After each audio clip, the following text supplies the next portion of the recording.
서울 중심가에 있는 어른 성도가 300명 정도 모이는 교회인데 주일학교가 없다, 이런 이야기를 하시더라고요. 그런데 우리 교회는 아이들 소리가 들린다는 게 얼마나 귀한지 또 복인지 우리 성도님들께서 이 아이들을 늘 축복하면서 정말로 주의 교회에 또 주의 나라에 기둥 같은 일꾼으로 또 세워지게 해달라고 또 함께 기도하고 또 관심을 가져주시기를 부탁을 드립니다. 거룩하고 복된 주의 날 또 하나님 앞에 나오신 우리 모든 성도님들을 주님의 이름으로 축복합니다. 우리 옆에 분들, 우리 앞뒤 분들하고 한번 인사 나누시면 좋겠습니다. 사랑합니다. 축복합니다. 오늘 참된 기쁨을 주시는 주님에 대해서 함께 살펴보고자 합니다. 어떤 책에 보니까요, 오늘날 우리 시대를 일컬어서 기쁨은 없고 쾌락만 넘쳐나는 시대다, 그렇게 말을 해놓은 것을 보았습니다. 사회 심리학자이자 정신분석학자인 에리 프롬은 소유냐 존재냐라는 책에서 기쁨과 쾌락을 구별하면서 이렇게 말을 했습니다. 우리는 기쁨이 없는 쾌락 속에서 살고 있다, 그렇게 말을 했습니다. 그러면서 이 에리 프롬이 사례로 든 이 쾌락의 이제 유형들을 보면 사회적으로 성공하고 돈을 더 많이 버는 데서 오는 쾌락, 마음껏 포식하는 데서 오는 쾌락, 경주에서 이기는 쾌락, 음주, 마약, 환각 상태에서 야기되는 이 몰입 상태의 쾌락, 이제 이 모든 것들을 이제 쾌락이라고 정의를 해 놓았습니다. 그런데 중요한 게 뭐냐면요, 인간이 추구하는 이 쾌락은 점점 더 자극적이고 점점 더 이제 강한 것들을 이제 원하기 때문에 더 깊은 쾌락의 세계로 몰고 가는 속성이 있다라는 것을 그의 책에 이렇게 말했습니다. 기쁨이 부재하는 삶이 사람들로 하여금 새롭고 좀 더 자극적인 쾌락을 끊임없이 추구하도록 몰고 간다, 그렇게 말을 해 놓았습니다. 우리 시대를 보면요, 진짜보다 모조품이 더 진짜인 것 같이 인식되는 그런 시대를 살아가고 있습니다. 우리 주변에 보면요, 이거 진짜야 이렇게 해서 봤는데 가짜인 경우가 있습니다. 저도 가끔씩 헷갈리는 게 뭐냐면요, 이 뭐라고 하죠? 생화 이제 나무가 진짜 나무가 아니고 가짜 모조 나무인데 언뜻 보면 이게 진짜처럼 보여서 가서 만져보면 아, 가짜구나 이럴 때가 있고요. 에이, 저거 가짜겠지 그러고 가까이 가서 봤는데 진짜인 경우들이 종종 있더라고요. 제가 좀 잘 몰라서 그런 것도 있겠지만 가짜를 너무 진짜처럼 잘 만들어내는 그런 기술이 오늘 시대인 것 같고요. 그러다 보니까 진짜와 가짜가 구분이 잘 되어지지 않는 그런 시대를 우리가 살아가고 있습니다. 어떻게 보면 기쁨이 진짜인데 가짜인 쾌락이 기쁨인 줄 알고 사람들이 그것을 쫓아가는 그런 시대, 우리 시대의 특징이 아닌가라는 생각이 들어집니다. 어느 순간인가 우리나라는 마약 청정국이라는 이제 아주 좀 자부심을 갖고 있었지만 이제 그것도 말할 수 없는 그런 시대가 되어졌습니다. 한때 매스컴을 통해서 어린 학생들에게까지 마약이 손쉽게 이렇게 전달되어지고 아이들이 그걸 접하게 되는 그런 것들을 보면서 이 마약 청정국이었다라는 이것은 그냥 과거의 일로 그냥 이렇게 지나가 버린 우리의 모습이 아닌가라는 생각이 듭니다. 이런 사회 현상을 통해서 알 수 있는 것이 무엇입니까? 사람들은 하나님께서 주시는 이 자연스러운 기쁨이나 행복을 추구하고 또 그 기쁨을 얻기 위해서 노력을 하는 그것 대신에 쉽게 쾌락을 얻기 위해서 인간이 만든 인위적인 그런 쾌락을 추구하는 그런 모습들이 점점 더 심해진다라는 것을 우리에게 보여주고 있습니다. 오늘 본문을 통해서 참된 기쁨을 주시는 우리 주님에 대해서 함께 살펴보기를 원하는데요, 특별히 5월 가정의 달 우리 모든 믿음의 가정들이 주님이 주시는 참된 기쁨을 풍성히 누리시는 그런 복된 가정, 복된 삶이 되시기를 주님의 이름으로 축복합니다. 먼저 우리 스스로에게 한번 질문해 보았으면 좋겠습니다. 나는 삶의 현장에서 또 내 인생 가운데서 기쁨을 추구하고 있는지 아니면 쾌락을 추구하고 있는지 우리 자신에게 한번 물어보았으면 좋겠습니다. 세상 사람들은, 그리고 세상의 분위기는 쾌락을 쫓아가고 있지만 하나님의 자녀이자 또 주님의 제자인 우리들은 이런 세상 속에서 쾌락이 아니라 기쁨을 추구하면서 살아가고 있는지, 아니면 우리의 삶의 모습이 세상 사람들과 다르지 않아서 쾌락을 추구하는 그런 인생은 아닌지 우리 스스로에게 냉정하게 질문하고 답할 수 있었으면 좋겠습니다. 그런데 안타깝게도 죄성을 가진 우리 인생은요, 그 누구도 이 쾌락 추구로부터 자유로울 수 없다라는 것입니다. 죄악된 우리 인생의 본성은요, 쾌락을 자꾸만 추구하게 되어져 있다라는 거죠. 다른 말로 하면 우리 힘으로는 참된 기쁨을 추구하고 그 기쁨을 찾아갈 수가 없다라는 것입니다. 그렇기 때문에 우리는 늘 말씀 위에서, 그리고 성령의 인도하심 속에서 오늘의 삶을 돌아보고 우리의 생각과 모든 것을 점검하는 것이 필요하다라는 것이죠. 오늘 본문으로 돌아와서 한번 살펴보면요, 오늘 상황이 어떤 상황입니까? 혼인 잔치집입니다. 그런데 이 혼인 잔치집에 뭐가 떨어졌습니까? 포도주가 떨어진 상황입니다. 인생에서 가장 중요하다라고 할 수 있는 이 혼인 잔치집에 이제 모두가 즐거워하는, 우리나라처럼 뭐 혼인 예식을 1시간, 1시간 반 이게 아니고요, 이 유대인들의 풍습은 몇 날 며칠을 이제 혼인 잔치를 하는데 그 기간 동안 가장 중요하게 생각했던 것 중에 하나가 이 포도주입니다. 음료입니다. 그런데 이게 지금 잔치가 끝나지 않았는데 떨어져 버린 상황, 굉장히 심각하고 당황스러운 상황일 수밖에 없는 거죠. 그래서 오늘 2장 3절에 포도주가 떨어진지라 예수의 어머니가 예수에게 이르되 저들에게 포도주가 없다 하니, 그렇게 말을 합니다. 이 혼인잔치 도중에 포도주가 떨어지는 일이 얼마나 심각한 일인지 예수님의 어머니 마리아가 즉시 예수님께 달려가서 그 사실을 알리는 것에서 그 분위기를, 그 상황을 짐작할 수 있을 그런 정도입니다. 혼주 입장에서는요, 너무나 난감하고도 또 당황스러운 그런 상황이 아닐 수 없는 거죠. 그런데 그날 그 자리에 누가 계셨습니까? 예수님이 계셨습니다. 예수님으로 인해서 그 위기를 모면할 수 있었다라는 것이죠. 오히려 향과 맛이 더 좋은 포도주를 공급해 주셨기 때문에 많은 하객들이 더 큰 기쁨을 누리면서 그 잔치를 즐길 수 있었다라는 것이 오늘 본문이 우리에게 보여주는 그런 내용입니다. 겉으로 보기에는 이 혼인잔치에서 포도주가 떨어진 사건은 예수님께서 해결해 주셨네, 그러고 그냥 간단히 넘어갈 수 있을 수도 있습니다. 하지만 성경은 이 사건에 굉장한 의미를 부여하고 있습니다. 2장 11절을 우리 같이 한번 읽어보겠습니다. 2장 11절 다 같이 읽습니다. 시작. 예수께서 이 첫 표적을 갈릴리 가나에서 행하여 그의 영광을 나타내심에 제자들이 그를 믿으니라. 아멘. 여기 나오는 표적이라는 말은요, 예고라는 원어적인 의미를 지닌 말에서 유래되어진 단어입니다. 그러니까 지금 성경은 뭐라고 이야기하냐면 이 가나 혼인잔치에서 예수님께서 물을 포도주로 바꾸신 이 사건을 예수님이 이 땅에 오셔서 장차하실 일들에 대한 예고편으로 보여주신 것이다, 그렇게 지금 말을 하고 있는 것입니다. 그렇다면 이 사건이 왜 예수님이 장차하실 일들에 대한 예고편이라는 말인가라는 거죠. 당시 유대 사회에서 포도주가 의미하는 바가 무엇인지를 우리가 함께 살펴가면서 그 이유를 또 함께 찾아보고자 합니다. 이스라엘의 기후는요, 우기와 건기로 나뉘어집니다. 우기인 겨울에는 비가 많이 내립니다. 하지만 여름이 되면 비가 내리지 않는 건기가 되어지는데요.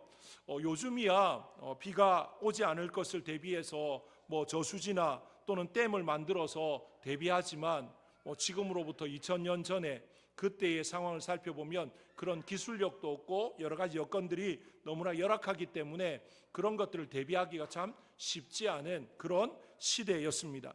그런 상황에서 본격적인 건기가 되어지면요, 날은 점점 뜨거워지는데 비는 오지 않고 물이 부족하기 때문에 너무나도 힘든 그런 시간들을 보내어야만 되는 거죠.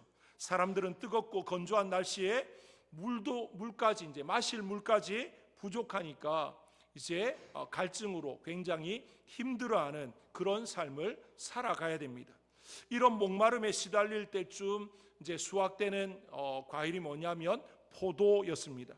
이런 면에서 본다면 당시 이스라엘 백성들 입장에서는 이 포도주는 단순히 어떤 여러 음료 중에 하나가 아니었겠구나라는 것을 우리가 짐작할 수가 있습니다. 목이 가란 백성에게 포도주는 그야말로 물을 대신하는 음료 중에 음료였겠다, 충분히 짐작할 수가 있는 거죠.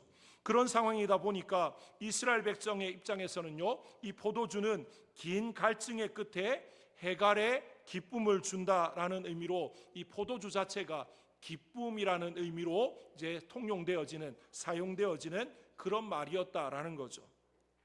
그래서 성경에서 이 포도주를 이제 표현할 때 시편 104편에 이렇게 말합니다. 사람의 마음을 기쁘게 하는 포도주와, 그렇게 말을 하고요.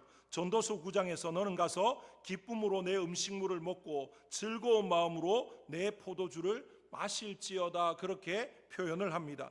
포도주가 가진 이 성경적인 이미지는 기쁨이다라고 하는 것을 이제 성경 곳곳에서 표현을 하고 있습니다.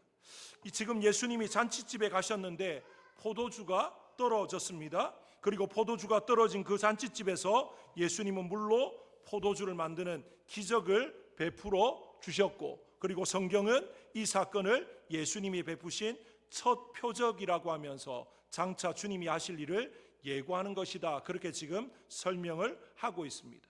그렇다면 여기서 우리가 기억해야 될 것이 무엇인가라는 거죠. 주님은 우리에게 기쁨을 주기 원하시는데 현실적으로 우리 시대는 왜 기쁨이 사라지고 쾌락만 추구하는 그런 삶을, 또 그런 시대를 살아가고 있는가라는 거죠. 왜 우리 시대는 좀 더 자극적인 쾌락을 추구하지 못해서 안달하는 사람들로 넘쳐나게 되었는가라는 것입니다. 성경이 우리에게 말해주는 대답은 너무나도 간단합니다. 세상이, 그리고 세상 사람들이 기쁨이 아니라 쾌락을 추구할 수밖에 없는 이유는요, 그 속에 예수님이 계시지 않기 때문이다라는 것이죠. 우리 시대는 해갈의 기쁨을 주기 위해 오신 예수 그리스도를 노골적으로 거부하고 거절하는 그런 시대라고 말을 해도 틀리지 않을 것입니다. 세상이, 그리고 모든 인생이 참된 기쁨을 회복하고 참된 기쁨을 풍성히 누리기 원한다면 어떻게 해야 되겠습니까? 예수님을 초청해야 된다라는 것이죠. 오늘 본문에서 혼주는요, 손님을 청한 이 잔치자리에 포도주가 떨어져 버리는 난감한 일을 당하게 됩니다. 그런데 결국 그 문제가 해결되어서 나중에는 더 많은 칭찬을 받는 결과를 가져와서 이 잔치는 해피엔딩으로 이제 막을 내리게 되어집니다.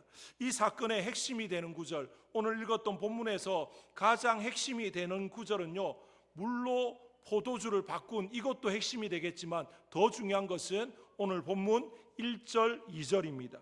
1절 2절을 같이 한번 읽어보겠습니다.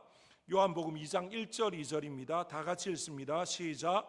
사흘째 되던 날 갈릴리 가나에 혼례가 있어 예수의 어머니도 거기 계시고 예수와 그 제자들도 혼례의 청함을 받았더니, 포도주가 떨어졌을 때 물로 포도주를 만들 수 있었던 건 그 자리에 누가 있었기 때문입니까? 예수님이 있었기 때문입니다. 오늘 2절에 뭐라고 말합니까? 예수와 그 제자들도 혼례의 청함을 받았다.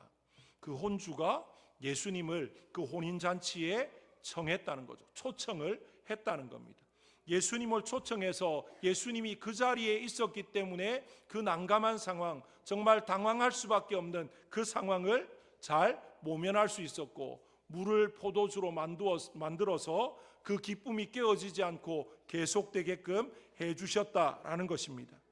잔치에 예수님을 초청한 것이 문제 해결의 결정적인 요인이 되었다라는 것입니다. 이것을 오늘 우리 시대와 우리의 삶에 적용해 보면요, 참 기쁨은 사라지고 쾌락만 난무하는 이 시대적인 분위기 속에서 어떻게 세상을 향해서 지금 이 시대가 추구하는 것은 잘못된 쾌락인 것을 알릴 수 있습니까? 그것은 하나님의 자녀된 우리가, 또 주의 몸된 교회를 이루는 우리 성도들이 각자의 삶에서 참된 기쁨을 회복하고 그 기쁨을 누리는 그런 삶을 통해서 세상에 쾌락이 아니라 주님이 주시는 기쁨이 참된 것이다 라는 것을 보여줌으로 말미암아 이것을 증명해야 된다라는 것입니다. 그러기 위해서 우리가 어떻게 해야 됩니까? 오늘 본문에 나오는 혼주처럼 예수님을 우리의 삶에 모셔야 될 줄로 믿습니다. 그래야 결정적인 위기 상황에서 그 위기를 오히려 참 기쁨으로 바꾸어 주시는 이 주님의 은혜를 누릴 수 있게 된다라는 것입니다. 예수 그리스도로 인해서 회복된 기쁨, 이 기쁨을 세상에 보여주어야 될 책임이 저와 여러분에게 있음을 기억하시기를 바랍니다. 세상 속에 살아가지만 주님을 모시고 살아서 세상이 줄 수 없는 참된 기쁨을 누리는 그런 저와 여러분, 우리 모든 믿음의 가정, 우리 교회가 될 수 있기를 다시 한 번 더 주님의 이름으로 축복합니다. 오늘 본문에서 우리가 깨달을 수 있는 또 한 가지가 뭐냐면요, 주님을 모셔야만 주님이 주시는 참된 기쁨을 누릴 수 있고, 또 주님이 우리의 기쁨의 근원이라는 것, 그것뿐만 아니라 인간이 노력해서 만든 포도주는 도중에 언젠가는 떨어지고 만다라는 것입니다. 모든 사람이 다 겪는 일입니다. 우리 가정도 사회도 나라도 예외일 수 없습니다. 생각지도 못하게 우리에게 청천벽력 같은 좋지 않은 소식이 전해지기도 한다라는 거죠. 한순간 우리의 기쁨은 흔적도 없이 사라지고 마는 그런 상황을 누구라도 언제든지 직면하게 되는 것이 우리 인생이다라는 것입니다. 이것이 인생이고 이것이 세상의 모습입니다. 어떤 사람은 건강이라는 포도주가 떨어질 때가 있습니다. 어떤 사람은 물질이라는 포도주가 떨어질 때가 있고요. 어떤 사람은 자녀라는 포도주가 떨어질 때가 있습니다. 어떤 사람은 또 다른 그 개인의 어떤 포도주가 떨어질 때가 분명히 올 것입니다. 정도의 차이는 있고 상황의 차이는 있을지 모르지만 모두에게 다 예외 없이 찾아오는 게 뭐냐? 인간이 만든, 또 세상이 또 그러하듯이 우리가 만든 포도주가 떨어질 날이 온다라는 것입니다. 그때에 예수님이 그 마음에 있고 예수님이 그 삶에 있는 사람과 없는 사람의 차이는 어떻습니까?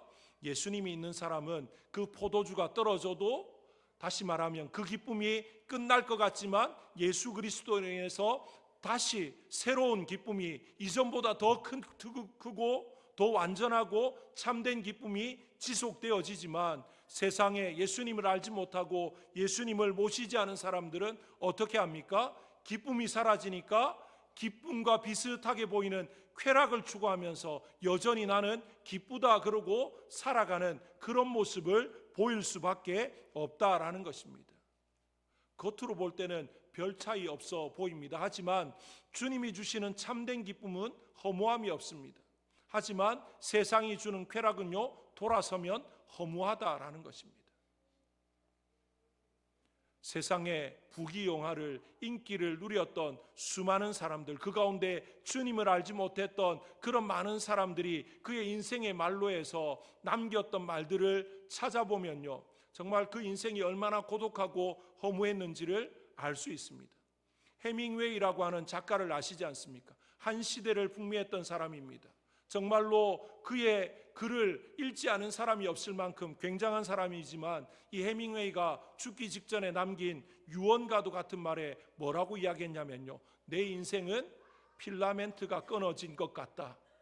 필라멘트가 끊어지면 어떻게 됩니까? 전기를 이제 전원에 꽂아도 불이 들어오지 않습니다. 자기의 인생이 마치 필라멘트가 끊어진 그런 이제 전구와 같다라고 말을 하고 맞춰버립니다. 우리가 잘 아는 이름만 대면 정말 그 인기가 최절정에 있었던 그런 연예인들, 또 재벌 총수, 이런 사람들도 자기 인생의 그 인생을 정말 극단적인 선택을 통해서 마감했던 이 모든 것들을 볼 때 그 인생에 참된 기쁨이 있었는데 그럴 수 있을까? 아니더라는 거죠. 쾌락을 쫓아갔고, 하지만 그 쾌락이 그 인생 가운데 참된 기쁨을 주지 못하니까 결국에는 그 인생의 허무함 때문에, 만족하지 못하는 것 때문에 결국은 그런 극단적인 선택을 했던 것을 우리가 지나온 세월 또 매스컴을 통해서 듣고 보아서 알고 있지 않습니까? 거짓 기쁨인 쾌락을 추구하는 세상 속에서 세상 사람들은 그걸 쫓아가지만 우리는 그게 거짓이라는 걸 알고 성경이 우리에게 가르쳐주는 참된 기쁨은 누구 안에 있습니까? 예수 그리스도 안에 있고, 예수 그리스도를 또 마음에 모신 자들 안에 참된 기쁨이 있다는 것을 성경이 우리에게 가르쳐주고 있습니다. 그래서 우리 주님도 뭐라고 말씀하셨냐면요, 요한복음 15장에서 나는 포도나무요 너희는 가지라, 그가 내 안에 내가 그 안에 거하면 사람이 열매를 많이 맺나니 나를 떠나서는 너희가 아무것도 할 수 없음이라, 그렇게 말씀하셨습니다. 무슨 말입니까? 예수님과 분리되어진, 예수님과 단절되어진 인생에는 아무것도 없는 그런 인생일 수밖에 없다. 정말로 공허하고 허무하고 아무것도 아닌 그런 인생일 수밖에 없다라는 것을 말씀합니다. 하지만 예수님께 붙어 있으면, 예수 그리스도와 함께 한다면, 예수님께 접붙임이 되어 있으면 그 인생은 어떻게 됩니까? 생명력이 있고 기쁨이 있고 또 모든 것을 할 수 있는 그런 인생이 되어진다라는 것입니다. 5월 가정의 달, 그리고 세상은 조금 더 어떻게 하면 행복하고 즐겁고 기쁘게 살아갈까 발버둥을 치고 여기저기 기웃거리면서 찾지만 세상에는 참된 기쁨이 없습니다. 세상이 주는 것은 기쁨으로 포장되어진 것 같은 가짜 쾌락일 뿐이다라는 것이죠.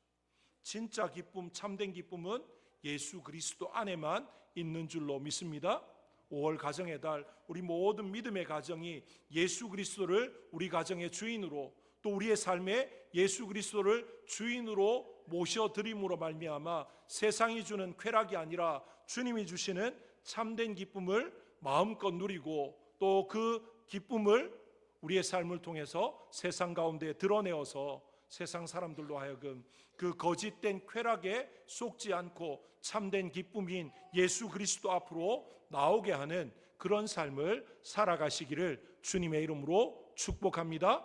그래서 우리 모든 성도님들이, 우리 모든 믿음의 가정이, 우리 교회가 참된 기쁨으로 충만한 그런 이 5월 한 달, 그리고 우리의 모든 날들이 될 수 있기를 다시 한 번 더 주님의 이름으로 축복합니다. 우리 시간에 합심해서 한번 기도하겠습니다.